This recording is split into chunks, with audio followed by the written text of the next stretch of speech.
Student, आज हम start करते हैं नेक्स्ट पार्ट और इसको मैं सम अप करने की कोशिश करूँगी। इस चैप्टर को काफ़ी बड़ा चैप्टर हो गया है। तो हम पढ़ रहे थे कि क्या इमरजेंसी एसेंशियल थी, ज़रूरी थी। तो सरकार का अपना तर्क था, गवर्नमेंट अपना तर्क दे रही थी कि हम संविधान को बचाने की कोशिश कर रहे थे। क्यों? क्योंकि जो ओपोजिशन पार्टियां थी वो एक्स्ट्रा कॉन्स्टिट्यूशनल बातें कर रही थी, गैर संवैधानिक बातें करके हमारी सरकारों को, जो चुनी हुई सरकार थी, उनको गिरा रही थी। दूसरी तरफ जो ओपोजिशन लीडर्स थे और इमरजेंसी में जिन्होंने बहुत भुगता, वो कह रहे थे कि इमरजेंसी उस टाइम कोई ज़रूरत नहीं थी। प्रोटेस्ट मूवमेंट, सरकार का विरोध, ये आम बात होती है डेमोक्रेसी में। इनको लेकर इस तरह की कठोर कदम सरकार के द्वारा उठाए नहीं जाने चाहिए। तो बहुत लोगों ने इसका क्रिटिसिज्म किया है, आलोचना की है। देखो बच्चों, आलोचना का मतलब ये नहीं होता किसी की बुराई करना। आलोचना का मतलब होता है जैसी सिचुएशन हो उसके हिसाब से अपने मत देना, और वो चाहिए सिचुएशन गलत हो। मतलब आलोचना के लिए आलोचना करना नहीं है, सरकार के गलत कार्यों की निष्पक्ष होकर आलोचना करना, और उसमें कभी भी आपको बायस नहीं होना चाहिए। इसका मतलब ये है अगर आप कांग्रेसी हो तो आप कहेंगे कि महान थी इंदिरा गांधी और जो उसने किया बहुत बढ़िया किया, या आप जो अपोजिशन लीडर की पार्टी है तो आप ये कहेंगे कि उसने बिल्कुल गलत किया। तो यहाँ हमें थोड़ा सा मीडिएट विचार रखने की ज़रूरत है कि कुछ हालात ऐसे बन गए थे, लेकिन सरकार उन हालातों को काबू करने में सम असमर्थ थी, जो सिविल्स कानून थे उनके तहत, और इस तरह से उन्होंने इमरजेंसी लागू करके उन हालातों को काबू करने की कोशिश की। Criticism, it is said that government misuse its emergency power in the name of maintaining law and order। ये कहता है कि गवर्नमेंट ने इमरजेंसी के नाम पर जो अपनी लॉ एंड ऑर्डर को स्थापित करने की शक्ति थी उसका गलत प्रयोग किया, और वो इसलिए किया क्योंकि वो प्रोग्राम्स जो उन्होंने जनता से वादे किए थे उनको लागू करने में असमर्थ है। इंदिरा गांधी के बाद इंदिरा गांधी की जो गवर्नमेंट थी उसने 20 पॉइंट का एक 20 सूत्रीय कार्यक्रम लोगों को कहा था कि मैं ये 20 सूत्री कार्यक्रम लेके आऊँगी अगर मैं सत्ता में आती हूँ। उसमें बहुत सारी चीज़ें थी, जैसे लैंड रिफॉर्म्स करने थे। लैंड रिफॉर्म्स का मतलब होता है कि भूमि के टुकड़े कहीं कहीं बिखरे हुए हैं तो उनको एक जगह से लाना है। जमींदारों के पास ज़्यादा भूमि है तो वो किसानों में बांटनी है। लैंड डिस्ट्रीब्यूशन थी। रिव्यू ऑफ एग्रीकल्चर वेजेस, वस्तुओं के दाम बढ़ाने थे, जो खेती किसानी की वस्तुएं थी, मतलब अनाज के भाव ज़्यादा देने थे। वर्कर्स का मैनेजमेंट में पार्टिसिपेशन करना था। इरेडिकेशन ऑफ बॉन्डेड लेबर, और जो बेगार प्रथा थी उसको ख़त्म करना था। ये कुछ 20 सूत्रीय कार्यक्रम, इसमें गरीबी हटाना भी एक तरह था। तो सबसे पहले in the initial state urban middle class was happy that implemented of emergency. Emergency लागू जब हुई तो मिडिल क्लास के जो लोग थे, अर्बन शहरी, वो खुश थे।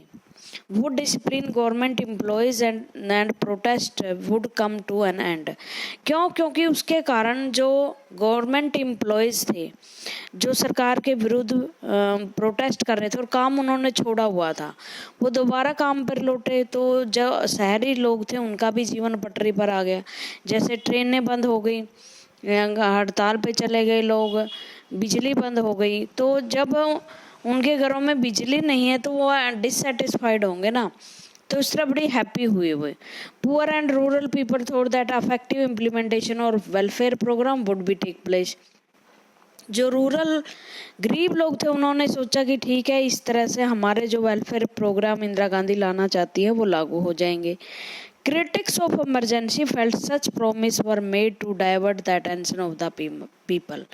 लेकिन जो इमरजेंसी के आलोचक थे, जो सच में जानते थे कि हालात क्या है और इमरजेंसी क्यों लागू हुई? उनको पता था कि ये सब बातें लोगों का ध्यान डाइवर्ट करने से है। ना तो ये गरीबी दूर कर पाए हैं, ना ही प्रोडक्ट्स का जो हिस्सा है, प्रोडक्ट की जो वैल्यूज़ है, मतलब अनाज के भाव हैं, वो नहीं दे पाए। Preventive detention was made on a large scale. Preventive detention का मतलब होता है, प्रिवेंट मैंने होता है प्रतिबंध कर देना। मतलब अगर कोई गतिविधि हो, कोई व्यक्ति पहले गतिविधि करने वाला हो जो राज्य के या समाज के खिलाफ हो, उसको पहले ही जेल में डाल देना या कहीं पर नजरबंद करना। 776 opposition leader were put behind bar. मतलब 676 अपोजिशन लीडर को जेलों में डाल दिया। लालू प्रसाद यादव, अटल बिहारी वाजपेयी, ये बहुत सारे नाम हैं जो उस टाइम जेलों में रहे। Restrictions were put on the press. Press पर प्रतिबंध लगाया गया। भाई प्रेस तो कोई गलत काम नहीं कर रही थी, वो तो आपके अपोजिशन पार्टी नहीं थी। Shah commission report, the general manager of Delhi power supply corporation received verbal order. Shah commission की रिपोर्ट में है, शाह कमीशन वो कमीशन था भाई जो जनता गवर्नमेंट ने इमरजेंसी के हालातों को देखने के लिए, उसकी इंक्वायरी करने के लिए बिठाया गया था। और उसके बाद इंदिरा गांधी खुद भी इस शाह कमीशन के सामने पेश हुई, उन्होंने अपनी दलीलें रखी और जनरल मैनेजर ने स्वीकार किया, जो पावर सप्लाई का जनरल मैनेजर था, कि मुझे वर्बल ऑर्डर हुआ किसी ऑफिस से, लेफ्टिनेंट गवर्नर के ऑफिस से, कि इलेक्ट्रिसिटी जो है वो काट देनी चाहिए न्यूज़पेपर की। और क्या कर देना चाहिए? 26 जून 1975 the day when the emergency was lift. और 26 जून 1975 को जब इमरजेंसी उठाई गई, electricity was restored only after 3 days। और जो बिजली है वो 3 दिन में आई इमरजेंसी के लागू होने के बाद, ताकि न्यूज़पेपर ही ना पढ़े, मीडिया की खबर जो है वो टेलीविज़न के थ्रू लोगों के पास ना पहुंचे और न्यूज़पेपर ना छाप सके, क्योंकि मशीनें, कारखाने चलते हैं ना, न्यूज़पेपर की मशीनें चलती है इलेक्ट्रिसिटी से। संजय गांधी, पता है ना, ये इंदिरा गांधी का छोटा बेटा था, younger son, control the function of the government. Government के सारे फंक्शन यही हैंडल कर रहे थे, किसी पोस्ट पे नहीं थे, जनरल सेक्रेटरी थे शायद ये कांग्रेस के। कोई मंत्री इनके सामने बोलता नहीं था भाई, ये नहीं पूछा मंत्री परिषद ने। जब सुबह मीटिंग हुई 25 को शाम रात को डॉक्टर फारूक, जो फखरुद्दीन अली अहमद थे, उन्होंने साइन किए हैं। 26 को कैबिनेट बुलाई है, जबकि हमारे यहाँ संविधान में क्या लिखा हुआ है कि कैबिनेट और प्राइम मिनिस्टर की सहमति से ये लगेगी इमरजेंसी। लेकिन कैबिनेट तो कहीं थी ही नहीं 25 जून में। 26 जून को मीटिंग बुलाई और 26 जून में भी कहा गया, एक बताते हैं कि सिर्फ एक थे बलदेव सिंह, उन्होंने पूछा था, सरदार हुकम सिंह, सिर्फ उसने पूछा था कि आप किस बेस पे इमरजेंसी लगा रहे हो, किस कानून के तहत आप लोगों की गिरफ्तारियां कर रहे हो। तो इंदिरा गांधी से कहा जाता है कि इंदिरा गांधी बोलती थी मीटिंग में और कोई नहीं बोलता था, तो उन्होंने कहा मीसा के तहत। और बहुत सारे कोशिश की गई संजय गांधी के द्वारा कि न्यूज़पेपर को बंद किया जाए और इस तरह के कानून लागू किए जाए, लेकिन इंदर कुमार गुजराल उस टाइम इंफॉर्मेशन मिनिस्टर थे, उन्होंने ये बात नहीं मानी। और क्या क्या किया गया? सलम, जो दिल्ली में आपको पता है इंडिया गेट के लाल किले के पास सलम्स थी, उनको यमुना पार भेजा गया, उठा दी गई वहाँ से।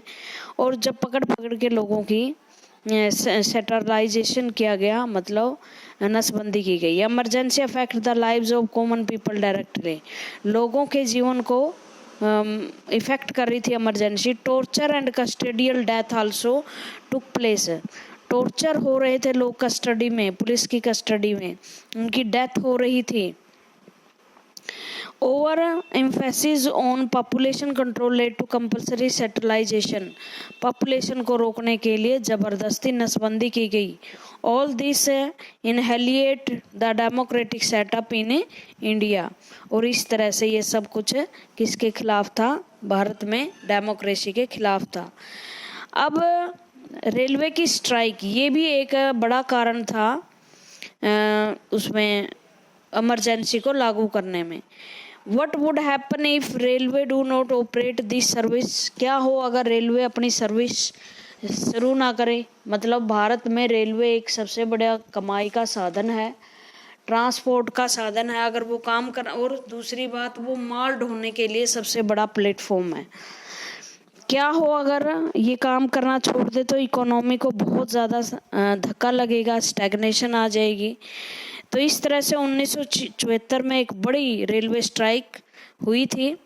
जॉर्ज फर्नांडिस इसको लीड कर रहे थे, बाद में ये वाजपेयी सरकार में रक्षा मंत्री भी बने, और इस तरह से इस स्ट्राइक ने भी इमरजेंसी को लागू करने में महत्वपूर्ण भूमिका निभाई। अब कोई भी देश है ना, कोई भी क्राइसिस आ जाए तो उससे कुछ लेसन सीखता है। देखो ये हमेशा कहा जाता है कि एक बार जब कोई गलती होती है तो आदमी सीखता है, उससे सबक लेता है, लेकिन बार बार अगर वही गलती करता है आदमी तो वो मूर्ख होता है। तो ये भी इमरजेंसी से कुछ हमने सीखा, ऐसी बात नहीं है, कोई भी घटना हमें लेसन दे के जाती है। उसके बाद भी इंदिरा गांधी आई 1984 तक, फिर वो रही 1980 से 1984 तक, लेकिन उन्होंने फिर ऐसे कदम नहीं उठाए। The emergency had a few lessons for us. It brought out the weakness and strength of the Indian democracy. लोगों को पता चल गया कि हमारी कमजोरी क्या है और हमारी स्ट्रेंथ क्या है। कमजोरी हमारी ये है कि हम ज़्यादा विश्वास करते हैं, ज़्यादा से ज़्यादा पॉलिटिक्स, जो संविधान में कुछ ऐसी कमियां हैं हमारे यहाँ कि संविधान को आसानी से तोड़ा मरोड़ा जा सकता है। इन कमियों को दूर करना था कि आने वाली सरकारें इस तरह से खिलवाड़ ना कर सके। जुडिशरी के सिलेक्शन में, चीफ जस्टिस ऑफ इंडिया के सिलेक्शन में कमियां हैं, उनको दूर करना है। इंटरनल डिस्टर्बेंस जैसे शब्द हैं जिनका सहारा लेकर कोई भी सरकार भारत में इमरजेंसी लागू कर सकती है, उसको हटाया जाना चाहिए। बहुत सारे थे ना, बहुत सारे कानून जो संविधान में लूप होल्स थे।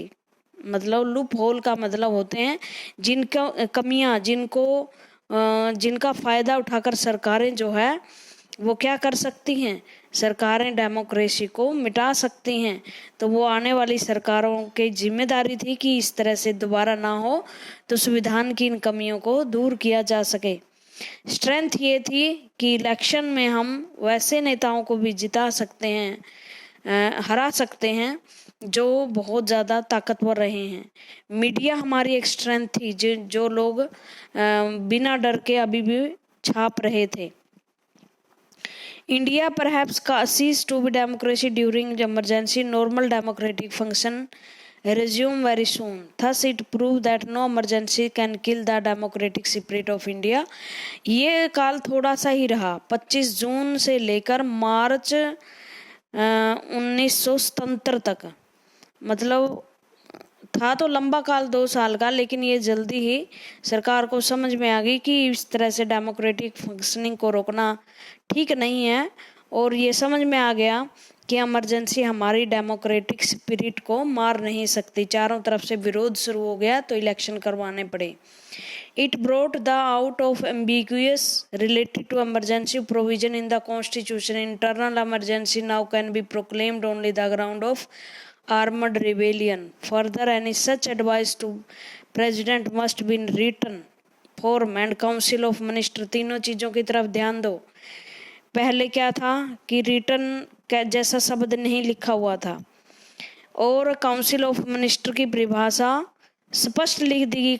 काउंसिल ऑफ मिनिस्टर का मतलब सिर्फ प्रधानमंत्री नहीं होता, कैबिनेट होती है पूरी। और दूसरी बात मैंने बताया, आर्मर्ड रिबेलियन जैसा शब्द यूज किया गया, इंटरनल इमरजेंसी जैसा शब्द, इंटरनल डिस्टर्बेंस जैसा शब्द हटा दिया, जिसका इंटरप्रिटेशन सरकार के हाथ में था। It made everyone aware of to importance of civil liberties. ये इम्पोर्टेंट हो गया लोगों के लिए कि अपने अधिकारों के प्रति जागरूक रहे। Court also took an active role in restoring and protecting civil rights of the people. उस टाइम ठीक है, बहुत सारे जजेस इमरजेंसी में सरकार के विरुद्ध भी खड़े हुए, और एक नानी पालकी वाला था, अगर आप उसको सर्च करोगे, इतने केसेस इंदिरा गांधी के खिलाफ उसने लड़े हैं। और इंदिरा गांधी के बिल्कुल उसको घुटनों पर लाके खड़ा कर दिया था उन्होंने। तो जरूरी नहीं कि सारे जजेस जो हैं एन रॉय जैसे थे, बहुत सारे जजेस जो है ईमानदारी से काम कर रहे थे, लोगों की सिविल लिबर्टीज को बचाने की कोशिश भी कर रहे थे। Many civil liberties organisation come after the existence, बहुत सारी सिविल लिबर्टीज जैसे ह्यूमन राइट कमीशन के बहुत सारी इंस्टीट्यूशन आगे आई बनी, ताकि बाद में अगर कभी ह्यूमन राइट्स का वायलेशन हो सरकार के द्वारा तो ह्यूमन राइट को बचाया जा सके। The actual implementation of emergency rule took place through policies and administration. These institutions turned into political instrument of a ruling party. Shah Commission report said that the police and administration become vulnerable to political pressure. Shah commission ने बताया कि उस time जो police थी और administration था वो political pressure के तहत काम कर रहा था, तो ऐसी उनके रूल्स बनाए जाने चाहिए कि वो निष्पक्ष होकर काम करें, सरकार के दबाव में ना काम करें। शाह कमीशन को कब बिठाया गया आपको पता है, ये जब 1977 में जनता पार्टी बनी तब इसकी इंक्वायरी करने के लिए जस्टिस जेसी शाह को बिठाया गया था। After coming power to in 1977, Janata Party appointed an inquiry commission led by Justice J.C. Shah. Retired Chief Justice थे वो, the Supreme Court, to look into several aspects of allegations of abuse of authority. तो उसने देखा कि किस तरह से सत्ता का गलत प्रयोग किया गया अथॉरिटी का, मतलब मान लो एक पुलिस उस टाइम भाई सारी शक्तियां एसडीएम के पास आ गई थी, मतलब ह्यूमन राइट की भी जो केसेस हैं वो एसडीएम देख रहा था। किस तरह से उन्होंने अपनी अथॉरिटी का गलत प्रयोग किया, किस तरह से excesses and male practice committed and action taken in wake of emergency proclaim on the 28 June 1978, और किस तरह से बहुत सारी गलत तरीके मेल प्रैक्टिसेस मैंने गलत तरीके अपनाए गए। The commission testify several kind of evidence, बहुत सारे प्रूफ ऐसे मिले जिसके द्वारा checked lot of witness to collect testimonials, और जो इसके आंखों देखे साक्ष्य थे, गवाह थे, उनके द्वारा भी शाह कमीशन ने इसको गलत साबित किया। It even include Indira Gandhi भी उस कमीशन के सामने आई अपनी बात सामने रखने के लिए कि क्या उस टाइम इमरजेंसी लागू करना सही था या गलत था। तो उन्होंने यही कहा, जो कमीशन ने उनसे सवाल पूछे अंत में वो उसका रिप्लाई नहीं दिया, जो क्वेश्चन उन्होंने पूछे थे क्यों लागू की ये चीज़ें हुई तो ये कैसे हुई, अगर किसी की ह्यूमन राइट वायलेशन किए गए, तो इंदिरा गांधी के पास भी इन चीज़ों का कोई जवाब नहीं था। The investigation report observation and recommendation in the अंतरिम report and third of the final report of the Shah commission was accepted by Indian government. The report was even tabled in both house. इस तरह की जो report है भाई उसके बाद संसद में पेश की जाती है, संसद तब डिसीजन लेती है कि क्या करना चाहिए, और ये इसलिए भी रखी जाती है ताकि जनता को पता चले कि सरकार ने किया क्या था। Resistance of the emergency. The proclaim of emergency was opposed by the entire opposition. For the first time, the entire opposition, under the influence of JP, united under the grab of new party called the Janata party. अब इसका एक बड़ा अच्छा result ये निकला कि भारत में जो पॉलिटिकल पार्टियां बिखरी हुई थी, उनकी जो पावर थी वो बिखरी हुई थी, अब वो पार्टी एक इकट्ठी हुई जेपी के नेतृत्व में, और अब ये लगने लगा कि ये पार्टियां मिलकर इंदिरा गांधी को इलेक्शन में हराएंगी और आने वाला जो फ्यूचर है उसमें ये बेटर काम करेंगी देश के लिए। तो इस तरह से the resistance of emergency was handled with an iron hand, और जो ये विरोध था ये लो पुरुष का मतलब जेपी के हाथ में था। Preventing Detention Act were implemented throughout the country. In Bangalore, AP Vajpayee, Atal Bihari Vajpayee, LK Advani, Lal Krishna Advani, ये दोनों ही जनता पार्टी के बीजेपी के भारतीय जनता पार्टी के महान नेता रहे हैं। अटल बिहारी वाजपेयी तो प्रधानमंत्री रहे हैं लंबे समय तक। Jansangh SN Mishra of Congress, Madhu Dandavate of socialist party were arrested under MISA. ये वो लोग थे जिनको मीसा के तहत गिरफ्तार कर लिया गया और इनको पकड़ के डिटेंड किया गया ताकि आने वाले समय में ये कोई गड़बड़ ना करें। ठीक है, इस तरह से जुडिशरी को thousand of people were thrown out of job while the power of judiciary were suppressed. बहुत सारे लोगों की जॉब छीन लेगी। वो कैसे हुआ? जैसे रेलवे स्ट्राइक की, जो भी स्ट्राइक में शामिल हुआ उसकी जॉब छीन ली गई, उसे हटा दिया गया। और उसके बाद जो है बहुत सारे लोगों को आपको पता है जबरदस्ती उनको नसबंदी की गई और जुडिशरी की पावर को सप्रेस करने की कोशिश किया गया। और ये वास्तव में एक डार्केस्ट ईरा था हमारी लोकतंत्र का। 1971 में इस तंत्र में फिर इलेक्शन हुए और एक नई पार्टी को चांस दिया जनता ने और सबक सिखाया इंदिरा गांधी को। Till 1975 Congress had been able to dominate the Indian political because the weak and divide opposition। क्योंकि हमारा जो ओपोजिशन दूसरी पार्टियां थी वो बड़ी कमज़ोर थी, इस वजह से कांग्रेस जीतती आई थी।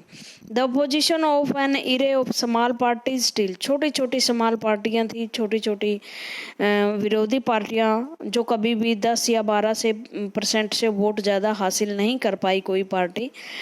1967 में पहली बार कांग्रेस को बड़ा धक्का लगा क्योंकि बिहार, केरला, उड़ीसा और पंजाब और वेस्ट बंगाल में कांग्रेस नहीं आई थी। और आपको पता है उसी टाइम नॉन कांग्रेसिज्म का भी नारा दिया था राम मनोहर लोहिया द्वारा और एक फ्रंट मोर्चा स्थापित करने की कोशिश की गई थी 1971 में। एक centrist and rightist wing party formed a grand alliance.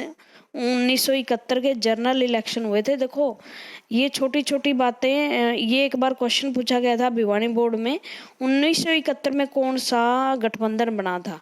तो एक ग्रांड अलायंस बना था।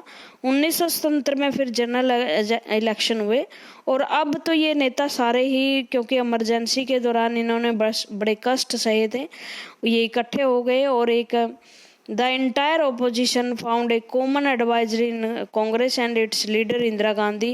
The proclaim of emergency provided them a grand opportunity. Since most of the opposition leaders were in jail, it gave them opportunity to make a grand alliance. अब वे एक बहुत बड़ा गठबंधन बनाने जा रहे थे जिसमें जेपी मूवमेंट के कांग्रेस के नेता थे, भारतीय जनसंघ थी, भारतीय लोकदल, सोशलिस्ट पार्टी और जो कांग्रेस से खदेड़े गए लोग थे इंदिरा गांधी ने, जिनको निकाल दिया गया था। जैसे ये एक बुजुर्ग आदमी का चित्र दिख रहा हो आपको, ये सी राजगोपालाचार्य है। सी राजगोपालाचार्य भारत के प्रथम गवर्नर जनरल थे, इंडिया के फर्स्ट। और बाद में इनको भी जब कोई ज़्यादा महत्व नहीं दिया गया और ये जेबी कृपलानी है। सी राजगोपालाचारी भी कांग्रेस से निकल गए थे। जेबी कृपलानी ये जो है संविधान सभा के सदस्य रहे थे, इनको भी बाद में यहाँ से निकाल दिया गया था। ये मोरारजी देसाई जो IAS अधिकारी वो थे और सदा से ही कांग्रेस के इंदिरा गांधी के विरोधी थे। और बहुत सारे थे, जैसे जगजीवन राम थे, ये भी कांग्रेस से ही आए थे। तो बहुत सारे ऐसे लीडर जो कांग्रेस के और कांग्रेस के नहीं बल्कि इंदिरा गांधी के विरुद्ध थे, वो एक साथ आए थे। Called the Janata party riding on the wave of anti emergency, Janata party वोन ए मेजोरिटी। जनता पार्टी के निशान पर, ये याद रखना, ये छोटी छोटी बातें जो मैं बता रही हूँ, जो सिंबल था जनता पार्टी का, उसके सिंबल पर इन सारी पार्टियों ने चुनाव लड़ा और 1977 में लोकसभा में इन्होंने बहुमत प्राप्त किया। और बहुमत ही नहीं, 300 से ऊपर सीटें, 330 सीटें इसको मिली। और ये दोबारा से क्या है, ये जो है सरकार बनी मोरारजी देसाई के। मोरारजी देसाई कितने दिनों से बेचारे प्रधानमंत्री बनने की कोशिश कर रहे थे और आखिर वो दिन आ ही गया। जनता party fought the election of Congress misrule. It was a referendum due to the detention of people and censorship of press. Public opinion was against Congress. JPIN showed that non-Congress votes were not divided. Congress won 154 seats in Lok Sabha. Its votes percentage reduced 35%. The Janata Party and its allies got 330 out of 542 seats. Janata party got 295 seats. और वो Bihar, UP, Delhi में Indira Gandhi, even अपनी रायबरेली की seat आज भी हम गांधी परिवार की ही मानते हैं। रायबरेली और अमेठी की सीट जो है, संजय गांधी भी अपनी सारी सीटों को हार गए। इंदिरा गांधी इलेक्शन हार गई और 154 पे आ रुकी, जो अब तक का सबसे लोएस्ट आंकड़ा था कांग्रेस का। क्या लगता है आपको कि जनता पार्टी के नेता फेमस थे इसलिए उन्होंने इलेक्शन लड़ा? फेमस तो हो गए थे वो डिटेंशन के तहत, लेकिन भारतीय जनता बड़ी स्मार्ट है बहुत, क्योंकि उसको सबक सिखाना था ना। चाहे कितना भी अच्छा लीडर हो, लेकिन उसे चलना पड़ता है डेमोक्रेसी के अकॉर्डिंग ही। इसलिए वो एक सबक था इंदिरा गांधी के लिए कि भाई आपको हम डेमोक्रेटिक फंक्शनिंग के लिए चुनते हैं, निरंकुश तानाशाह बनने के लिए नहीं चुनते। ठीक है। फिर भाई जनता पार्टी तो वही हाल था, कहीं का ईंट कहीं का रोड़ा, भानुमति ने कुंबा जोड़ा। ठीक है। अब ये 3 प्रधानमंत्री बने, कोई भी प्रधानमंत्री टिक नहीं पाया और अंत में ये भी सरकार जो है चली गई। चौधरी चरण सिंह, जगजीवन राम और मोरारजी देसाई, ये मोरारजी देसाई, इनके बारे में आप पढ़ लेना। जनता पार्टी की गवर्नमेंट आई। Congress could retain power only in the Maharashtra, Gujarat, Orissa and swept the southern state. Congress party सिर्फ इनमें आई। आपको याद 1972 का इलेक्शन, जब सारी ही कांग्रेस पार्टी आई थी सारे ही राज्यों में। साउथ इंडिया में कांग्रेस आई, क्यों? क्योंकि जो साउथ इंडिया के लोग थे उन्होंने पहले ही जो सेंट्रलाइज की प्रक्रिया होती है नसबंदी की, वो अपना ली थी। इसका एक बड़ा इम्पैक्ट भारतीय राजनीति पे ये है कि साउथ के जो है लोगों ने अपनी जनसंख्या कंट्रोल कर ली। इस वजह से लोकसभा की सीटें 1976 से 543 ही हैं, जबकि जनसंख्या के अनुसार उत्तर भारत की अकेली सीटें बन जाए जितने जो हमारे रूल में इतनी हैं। लेकिन साउथ वालों को थोड़ा सा रिस्पेक्ट देने के लिए कि इन्होंने जनसंख्या को कंट्रोल किया है, इसलिए जो संख्या है सीटों की लोकसभा में वो उतनी ही है। ठीक है। जनता पार्टी की सरकार आई। जनता पार्टी फेल क्यों हो गई? क्योंकि इनकी भाई ये इमोशनली एकदम एक जो टाइमली वक्ती होता है ना, वक्ती डिसीजंस, वो था, टाइम का डिसीजन था। लेकिन धीरे धीरे उन्हें लगा कि इनकी पॉलिसी अलग है, हमारी लीडरशिप अलग है और हम एक बात पे सहमत नहीं हो सकते। The opposition to emergency had kept the Janata party together for a while. Janata party lacked common programme, क्योंकि इसका कोई भी कॉमन प्रोग्राम नहीं था। Direction and leadership, no fundamental charge come to government policies, और ना ही कोई मौलिक गवर्नमेंट पॉलिसीज थी। Morarji Desai was charge of promoting his own function. Morarji Desai के बारे में ये कहा जा रहा था कि ये अपने ही काम, अपने को प्रमोट करने में लगे हुए, और इसका रिजल्ट ये निकला कि 18 महीने तक ये गवर्नमेंट चली सिर्फ। चौधरी चरण Singh formed government, but it did not last long. Congress withdrew support in its। देखो, पहले मोरारजी देसाई आए, मोरारजी देसाई को हटा दिया, चौधरी चरण सिंह शासक वो प्रधानमंत्री बने, तो कांग्रेस के सपोर्ट की जरूरत पड़ी। क्यों? क्योंकि जनता पार्टी के बहुत सारे जो लीडर थे वो उनको सपोर्ट नहीं करे थे। 1980 में कांग्रेस ने भी इनसे समर्थन वापस ले लिया, और 80 में जब इलेक्शन हुआ दोबारा से, तो इंदिरा गांधी 353 सीटों के साथ आई। और ये था कि भाई जनता के जो देश है, जनता है, वो एक ऐसी स्टेबल सरकार चाहती है, अनस्टेबल सरकार नहीं चाहती जो लड़ती रहे, 5 साल बिना निकाल पाए, 6 महीने तक बिना निकाल पाए। तो इस वजह से दोबारा से कांग्रेस जो है जनता पार्टी की सरकार गई और कांग्रेस की सरकार आ गई। जनता पार्टी ने बहुत काम किए इन्हीं 18 महीनों में। जो इंदिरा गांधी ने जितने भी संविधान के साथ गलत काम किए थे, संविधान को मोड़ने तोड़ने की कोशिश की थी, अनडेमोक्रेटिक तरीके अपनाए थे, वो सारे इस जनता पार्टी गवर्नमेंट ने 44वां संविधान संशोधन किया एक, उसके तहत दोबारा से वही स्थिति लागू कर दी जो पहले थी। ठीक है। However, it was ambition of leader like Charan Singh who wanted to become the prime minister that Janata Party split as rapidly as its formed. Morarji Desai resigned in July 79.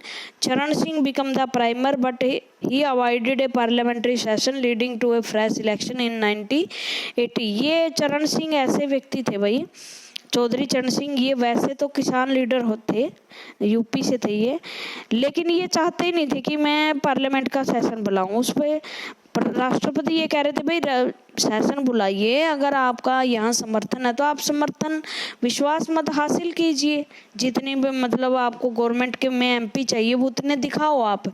लेकिन चरण सिंह ऐसा कर नहीं रहे थे, तो इस वजह से राष्ट्रपति ने लोकसभा को भंग कर दिया, दोबारा से इलेक्शन आए और इंदिरा गांधी पक्ष में फिर नारे लगाए गए, इंदिरा बुलाओ देश बचाओ।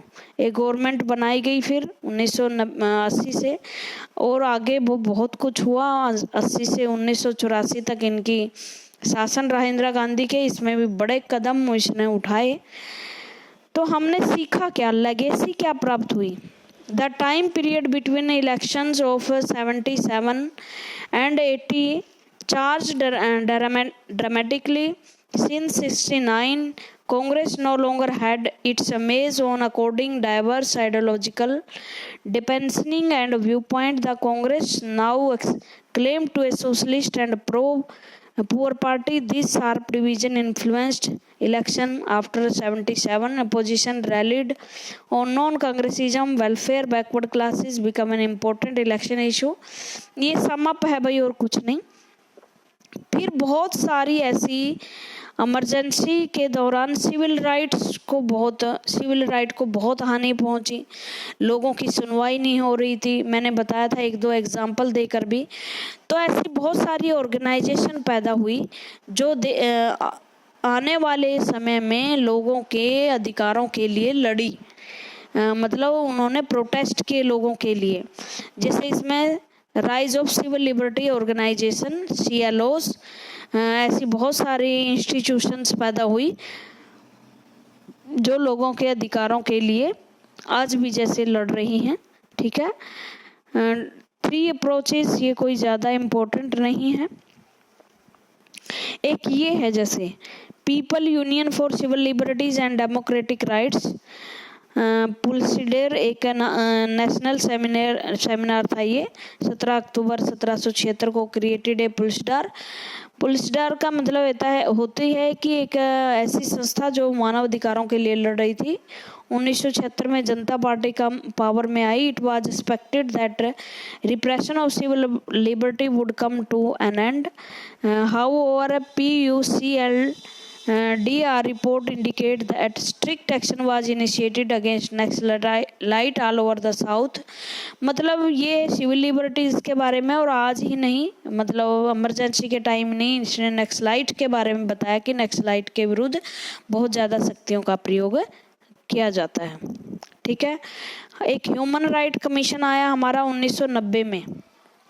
ठीक है। ये भी एक ऐसी संस्था है जो कॉन्स्टिट्यूशन में इसका जिक्र है, और इसका रिटायर्ड जो जज होता है सुप्रीम कोर्ट का, वो इसका चीफ होता है। ये भी जहाँ कहीं भी ह्यूमन राइट का वायलेशन होता है उनकी तरफ से केस लड़ते हैं, इंक्वायरी करवाते हैं, इस तरह से। ठीक है। ये आपका चैप्टर था। Thank you very much.